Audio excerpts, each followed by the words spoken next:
Hi YouTube, welcome to my channel, So Fast Die Young.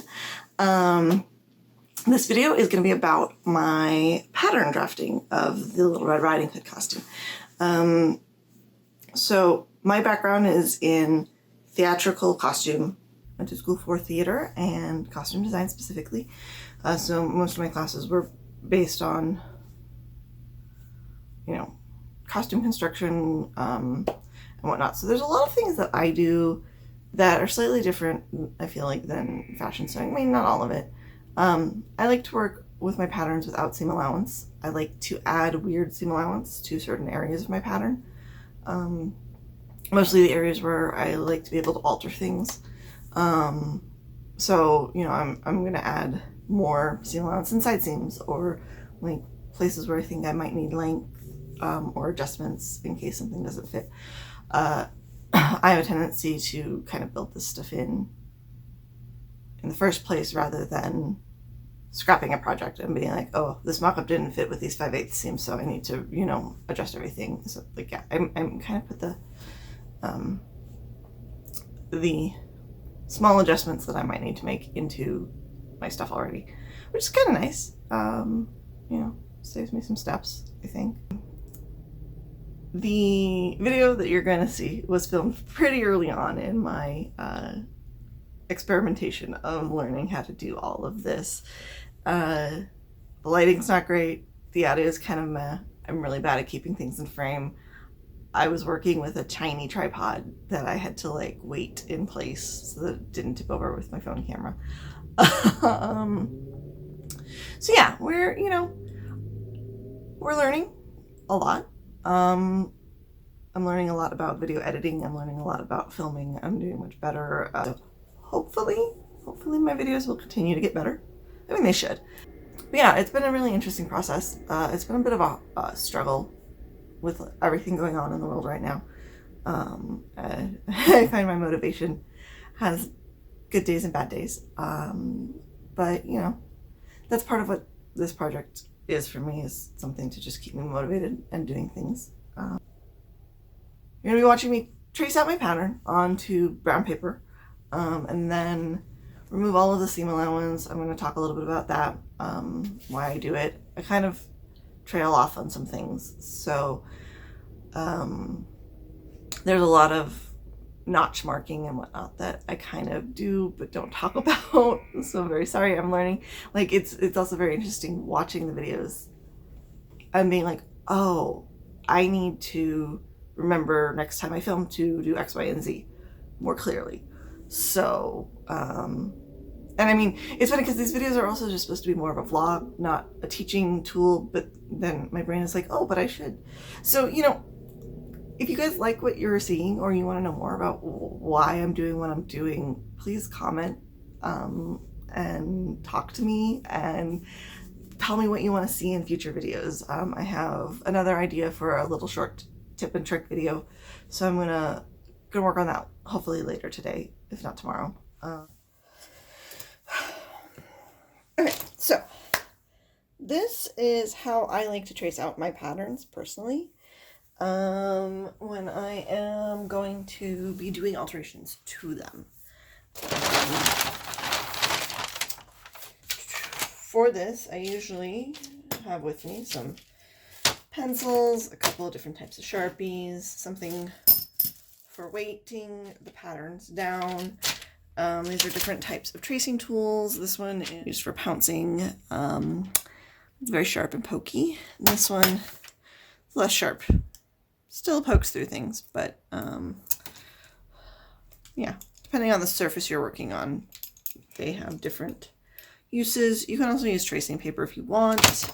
I tend to use butcher paper or brown paper, or you can use whatever. Sometimes I'll use newsprint, like leftovers. I'll use leftover paper bags. When I trace out my patterns, I like to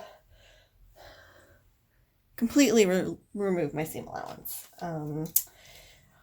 This is a habit from pattern drafting classes that I took in college. So that I'm working just with the basic, the finished final measurements, sort of, or the raw measurements. So I don't have to worry about remembering to adjust my seam allowance. And then you can always make your adjustments, and then put the seam allowance back afterwards. Or when, like, part of why we do it in theater is a lot of times we do weird seam allowance. So we'll work with patterns without seam allowance, because in a lot of places we'll add, there's a bunch of places where we might just add like a normal 1/2 inch or 5/8, but then occasionally on like a side seam, like on a side seam, this is an area that gets altered a lot. So here we might put in an inch and a half seam allowance on a side seam instead of a 5/8, because we know that we're going to be using this costume over and over again and expanding or subtracting from it. It just gives us a little more wiggle room, but it also depends on what you're building. So I've got a couple of different rulers here. I have a nice curved ruler. Can't see that. I've got a nice curved ruler. And then I've got some straight edge ones, flat ones. I might also want, this is my other favorite one. It's a good one. I love these Omni Grid ones. They're a little bit more sturdy than like these. These are so flimsy. So for the most part, what I do to start with is I lay out my pattern where I'm going to trace it, and I start removing my seam allowance.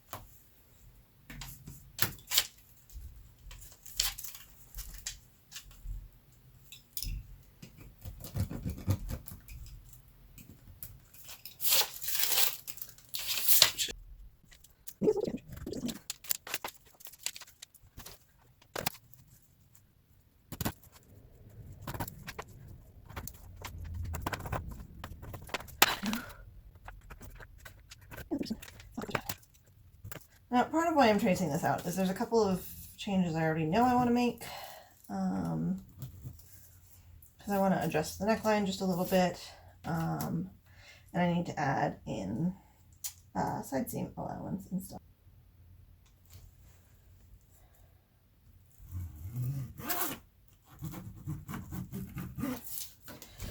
Okay, and then, so I make sure that I've marked, like this one is floating, this one is on a conjunction, this one is on a conjunction, but you can go in and you can pop a little hole, and this one is up here. Should be on your things. The other thing that you want to make sure you copy is your straight grain line.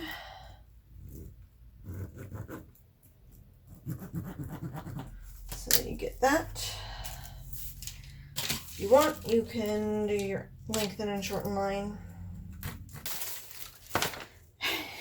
And it looks like I have a blank sheet of paper, but I don't know if you can see this. Here, let's move the camera really close. I don't know if you can see them. Oh yeah, you can. So yeah, see right in here. So now I have dotted lines that I am gonna go over with a pencil. I take that same ruler that I was using and the pencil.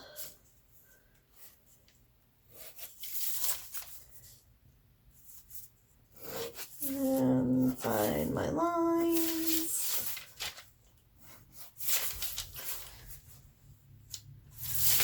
Sometimes I'll switch out. Like this one I know is a curved line.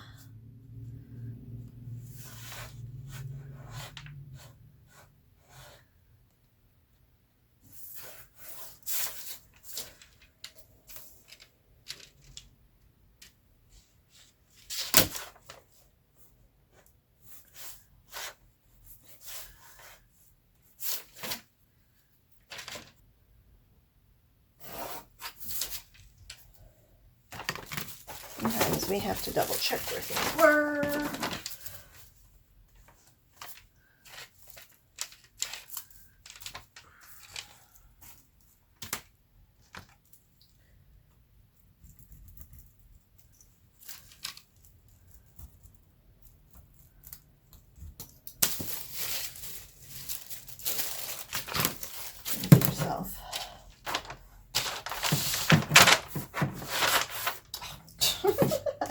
a wall.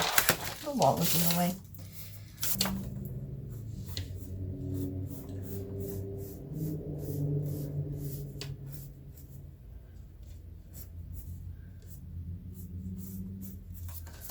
You don't have a fancy curve, you don't need a curve. See, I just, you know, kind of eyeballed that curve. And then my grain line.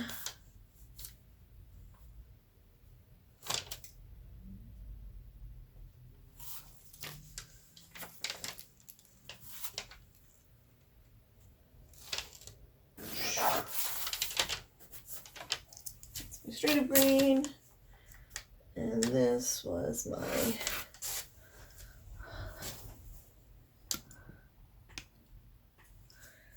okay. So now I have the pattern traced out. Now I can make some adjustments. I was looking at it on my mannequin. I needed to add a quarter at the top and about 3/4 at the bottom for it to fit together where I needed it to. It was pretty close up here on the bust. I just have a thick waist. But the side front and the front piece were sitting fine for the most part, how I liked them.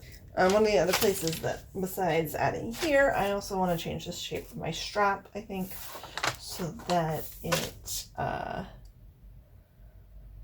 going to end up changing the back so that this comes up a little bit higher. And then has a little bit, I want like a flare. A lot of the ones that I looked at online had kind of like a,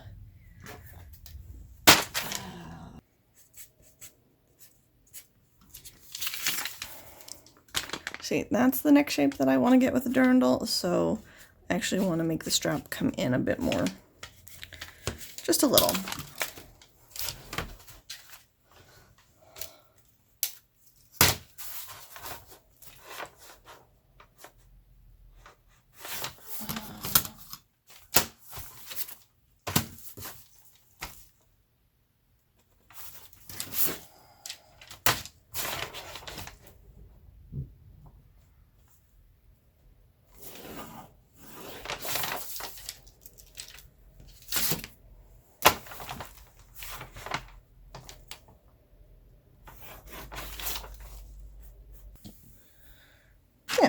So see, kind of change the shape of the strap so that it's gonna kick in a little bit towards my neck.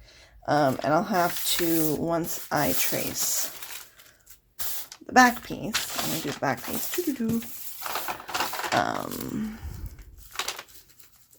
that would line up there, then I would have to also kick this piece out too. But then I'm gonna, so eventually I'll be making adjustments here to the back and probably bringing this up just a smidge higher too. Yeah, possibly a lot higher. I need to look at that a little bit too. This is piece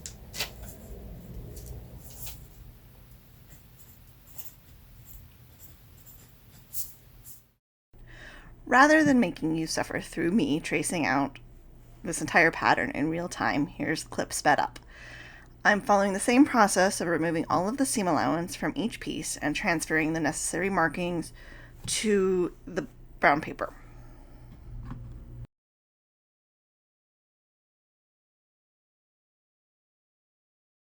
The other reason why tracing is nice in situations like this piece where you have all of these sizes, and I'm using this one, which is my largest size here. Rather than cutting all of this off, I can leave this, and then I can trace this, and then I still have all of these other sizes for the future. Let's speed things up again.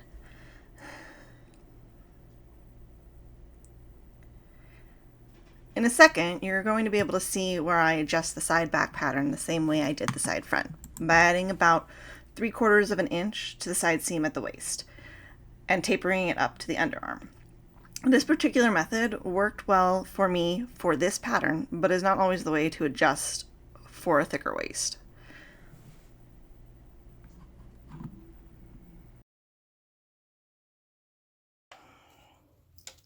Okay, so now that I've traced out all the pieces, including my center back, remember how I said that I was going to have to make the same adjustment that I did to this front piece to the back. So,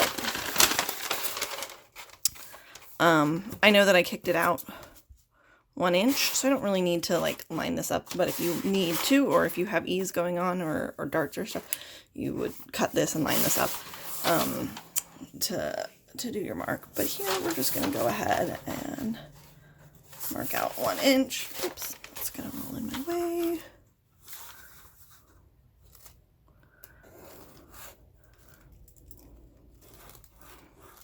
Extend that out. And then I'm going to redetermine my back curve too. Let's move you here. Because always more working room. Because I think I want this to come up a wee bit higher than it did. I'm going to do a mock-up of this anyways, so I think we're going to go up like 4 inches for now. Oh, look, I drew that line exactly 4 inches up. Didn't even realize it.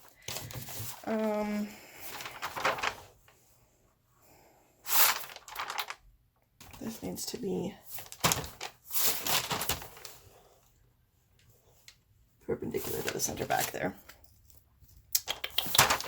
And I'm just going to find a pretty curve to connect those.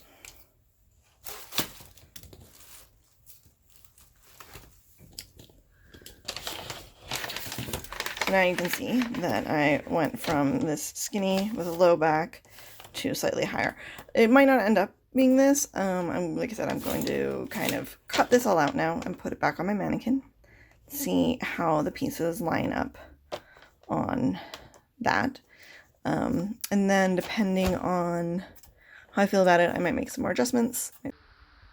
Okay, so I have now cut out the pieces and pinned them onto my mannequin again. So you can see kind of where this has adjusted to. This is, so right here, I'm not going to take this out yet. This is one of my first videos when I was looking at the pattern. I was like, why is that doing that? So it might be something that eases out when everything's put together. I'm not quite sure. It might be something that when this comes in, or it just might be the difference in my back. So we'll see. It'll be something that I'm going to keep an eye on when I fit this on myself later. Okay, so my adjustments to the side seams pretty much worked out as I expected. Now the big thing that I changed, okay, so we're going to start up here. So I like how this is going and kind of makes like a nice line. The big thing that I already have changed is this. So originally this was 2 pieces, and there was dart here. I'm going to see if I can make this work. I'm mostly okay, I think, if it gets a little tight up here, because I want a lot of support to kind of push my bust up, and give me support through there. But because of the lovely fabric over there, I felt that this panel was just a little too small for the print. So I really wanted to move it over. So I didn't cut this part yet so that I could kind of show you guys what I did. So I taped these 2 pieces back together with an extra piece in there. And then I put this on my mannequin and I very carefully worked on adjusting it so that I moved my dart over to here. So now I'll cut on this line, I'll cut on this fold crease here, and then I'll cut basically on that. I might make a couple other little adjustments. This might get kicked back a little bit more. But a lot of that I'm going to wait and do in fitting to make sure that this will actually readjust the way that I want it to. So hopefully, and then I'll have a nice wide panel of the black with that. And then the red stripes will just come down the side. I think this will also maybe help give some nice support into, like I said, the bust area. But yeah, so that's an experiment. And if you've made it to this point, thank you for watching my whole silly video about my tracing out of patterns. I am also currently working on, or should be up shortly, a video that has me now taking the pattern, tracing it on the fabric, and making the mock-up, and also doing, I was really happy with the mock-up, spoiler. The mock-up video will also have me doing the basic tracing and flatlining of the fashion fabric, so which I'll explain more of that in that video. This was a really simple patterning video in terms of I didn't do much to this pattern at all. So I definitely think I've got some other projects in my brain, and when I get to them, one that's taking a vintage 70s pattern that's a size 579 and up, grading it up to my size, which in the pattern world would be like a 22, 24 probably, but at least according to the charts, it's never quite accurate. I mean, most of the time in standard fashion I wear like an 18, but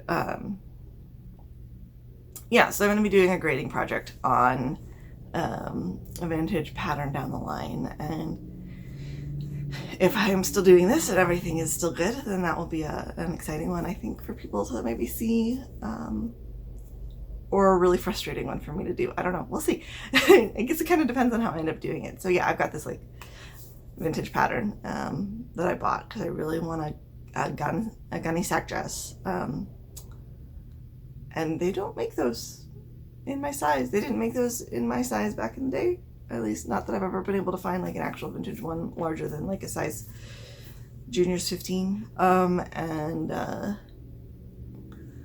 Yeah, so I really want one, so I'm gonna make myself one. Now I've completely gotten off track, so I should cut this. And anyways, remember to like my video and subscribe to my channel, and please comment, leave me messages, let me know what you want to see. What you like, what I could improve on, I guess. I don't know. I'm pretty good at taking constructive criticism, so